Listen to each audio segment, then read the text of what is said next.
Hey, we're live. Awesome. We are live. Yeah, we are live as a pregame show that used to be a postgame show. But tonight, we are fortunate enough to be able to cover the Washington Commanders and Atlanta Falcons playoff matchup at like 8:20 kickoff or something. 8:20 like that. Yeah. Sunday night football. I don't know anybody that wants to do a midnight production, so we're doing pregame. Sorry, pregame. Yeah, we're doing this pregame. It's windy. They're calling for rain for most of the night. So we'll And you're I got sideline access, Yeah. so I'm very excited about that. I'm looking forward to it, and we'll see what happens. We will see what happens. This is a huge game.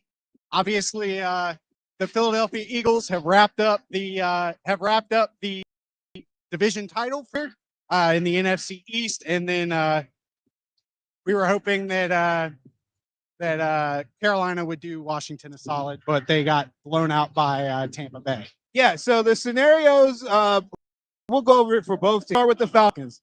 The Falcons need to win both games. If the Falcons tie with the Buccaneers, they win the division, right? That's their path to the playoffs is the division. Now, for the Washington Commanders, the only team right now automatically that can eliminate the Washington Commanders are the Tampa Bay Buccaneers. The only way that really comes into play is if they lose today and lose against the Dallas Cowboys, right? So for the Washington Commanders, it's very simple. Win and you're in. There's a scenario where if they tie with the Green Bay Packers, having 12 wins, I think their conference winning percentage is better. They would then have the tiebreaker over the Packers if they both finish with 12 wins. But let's not get ahead of ourselves. Let's just take it against the Atlanta Falcons. All right, so there's a little bit of player news coming out of Washington. One being Jonathan Allen is active. The expectation is that he'll play with no limitations. Whether he starts or not, I don't know.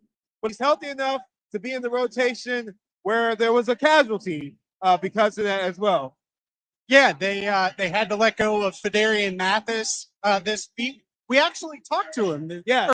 Earlier in the season. So sorry to see him go. But obviously Jonathan Allen is the main guy for Washington in that position. And it'll be interesting to see how Jonathan Allen integrates back into this rotation that honestly has leaned on Johnny Newton's playmaking along with Payne. That combination has been really good this year, considering Newton's a rookie and Payne had to step up big when Allen went out. There's a couple other injuries, one being our guy Lattimore, hamstring again. All right. So I think everybody is, let's just go ahead and admit it. It looks like a bad trade, right? It does look like a bad trade. You're not going to hit them all. It's perfectly fine in the sense that the Washington Commanders can win the game without Lattimore, should win this game without Lattimore, but you don't want to go into the playoffs when you kind of made that your signature trade and he's not available. So getting him healthy will be key. How healthy can he be? Who knows? It was one game and the hamstring started acting up. Likely they'll be on the road in a colder area during a colder time of the year. You're going to anticipate that hamstring is going to be an issue one way or another. But we'll just go ahead and get into tonight. What are your keys to victory in the Commanders? Okay, so my keys to Washington Commanders victory and a playoff berth. Obviously, the first one for me is don't get blinded by the Sunday night lights. This is a huge game. Obviously, everyone knows that. The team knows that. The Falcons know that. So, coming in, this on NBC, all eyes are going to be on this stadium here tonight, and I think you can't get blinded by the moment. You have to stay in the moment. It's 60 minutes. It's the same game it's always been all season long. So take care of business in that regard, and don't get caught sleeping. Don't get caught flat-footed. Don't get caught sleeping or anything else. So that's the main thing for me. That's number one. Number two is make Michael Penix Jr.'s life difficult. And I think when we think back to games against like Cleveland, when we think about games against Carolina, some other game, New York, the Giants, some other games like that, they did a really good job in their scheming in terms, making sure that guys like Dante Fowler, Frankie Louvu, the core of the defensive line and the linebacking core is taking care of business, making sure that they're putting as much pressure on the quarterback as possible. And you don't want you don't want Michael Penix to be comfortable. You don't want him to find open receivers, and that's going to be critical. They got to make sure that they take care of that and make sure that Penix terrible night. So number 3, don't try to do too much offensively. And we were talking in the car on the way here about take the points, take the points, take the points. Don't make this a sort of cat and mouse affair where they're scoring touchdowns and you're settling for field goals. If you're in the red zone, we talked about how the red zone efficiency is a need to for this team to be successful, especially as we look ahead to potential postseason play. You got to be in the red zone. So the offense needs to make sure that it's operating on all cylinders, and you can't settle for 3 points in that regard. So number 4, get through the game unscathed. You mentioned the injury to Marshall Moore. That's unfortunate, but what can you do? They do get Jonathan Allen back, so that's great. But the main thing is making sure that Jaden Daniels doesn't get hurt, making sure Robinson doesn't get hurt, making sure Terry McLaurin doesn't get hurt, making sure Frankie Louvu, Bobby Wagner, all those guys, when it comes to getting ready for next week in Dallas, we were also talking about that in the car right here as well. Make sure that if you're in, you can treat week 18 as a bye week, essentially. And you don't have to worry about putting guys in harm's way, knowing that you got to match up with the Eagles coming up in 2 weeks. Yeah, so the scenario with the Packers, obviously the Packers win, and they'll know that before the game gets going. Will kind of dictate what they do against the Cowboys. I would say the keys to me right now is that guys got to step up. Playmakers got to make plays. Can't just be Terry. It can't just be Jaden. They've got to establish a run game against this team. Got to stay away from Bates. He's good. He's really good. He's actually the type of player that honestly he carries so much leverage with him because he makes so many momentum plays. Like he's always around the ball, always causing fumbles, always getting interceptions. You want to take that away from them because on the road they're going to be looking for stuff like that. For the defense, for the Commanders, you want to stifle Bijan. You show Penix things he hasn't seen before because again, he's in his second start, right? Like he's had a lot of time to sit. It's totally different when you're in, right? I think everybody agrees with that. I mean, that's common sense. It's totally different. So don't make easy for him. Give him different looks. Send a lot of pressure, just mix it up a little bit, confuse him. And then at the end of the day, make him have to beat you. You don't want to get in third and shorts where they can just hand the ball off to Bijan.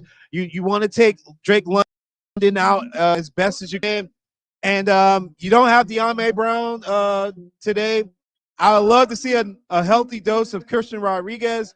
I think Andrew Wiley's out, so you got injuries on both sides of the ball for the Commanders. But at the end of the day, you got to get it done. I think everybody, again, this team is 2/3 coaching, 1/3 players. I fully expect the 2/3 to step through the day and make the difference. The difference is going to come from the sidelines. It's not going to come from the field. And that brings the last key that I had there is a calculated game strategy. You mentioned the game being mastered from the sidelines, essentially. Yeah. I mean, I had a relative point out to me last week when I found out that they limited Saquon Barkley to less than 30 yards rushing in the second half. He was like, well, look at the carries. Kellen Moore was calling the game in the second half like he was back in Dallas. Very conservative, not really pushing the envelope as much as they probably should have, given that Jalen Hurts was out. But I don't know what you want. It's just that this team needs to make sure that the coaching staff and the players are all on the same page, and that the when the pressure is on, when it's the fourth quarter, if it's a tight game, that you want the play calling to be right, you want on defense to be right, and you want the players to do what they need to do in order to win. And I'll go a step further. Let's look at this like an end of a game scenario. It's a win-win for the Commanders. It's a win if you got the ball last and Jaden Daniels, his hand it honestly should be a win if you're going against a rookie in his second start in Michael Penix, and he's got to drive down the field in the hostile territory with a lot of intensity, a lot on the line. That should be a winning scenario too. So honestly, it's as favorable of a must-win game that the Commanders could get at this time of the year than any team. Honestly, I mean, I would hate to be like the Steelers or something. Like my must-win game is going to be against like the Chiefs or the Ravens or something. Like their last 3 games were crazy, right? Like the Commanders have had a friendly second half of the season, or post bye week has been very friendly. We talked about this back where I said the magic number, crazy as it sounded, was probably 11, and it's still 11. So take care of business today. We wish we could give you guys a post game. Unfortunately, we can't because You'll have to tune to our YouTube really late post game stuff. And you know, fans are coming in about 30, 40 minutes. Step out. We're not going to talk too long, but that's the name of the game tonight. Keep it simple. Win. Yeah, we don't need style points. Just win. Exactly. And I think one of the things you're probably going to hear it a lot on the broadcast is that this game is probably going to feel like game against the Cowboys in 2012. Robert Griffin III. They needed the win to get to the postseason with their rookie quarterback. That's exactly what this scenario is here tonight. Yeah, and this is RG3 on steroids. So get it done, man. And like I like to see Christian Rodriguez get a lot of touches today. Yeah, you definitely want to see the running game be as involved as possible, especially when it makes sense. I mean, obviously, if they get behind early, they can't really rely on the running game to keep them in the game. So just got to make sure that that everyone is doing everything possible to make sure that this game ends up in their favor. So. All right, so no shows honestly until like Thursday or Friday.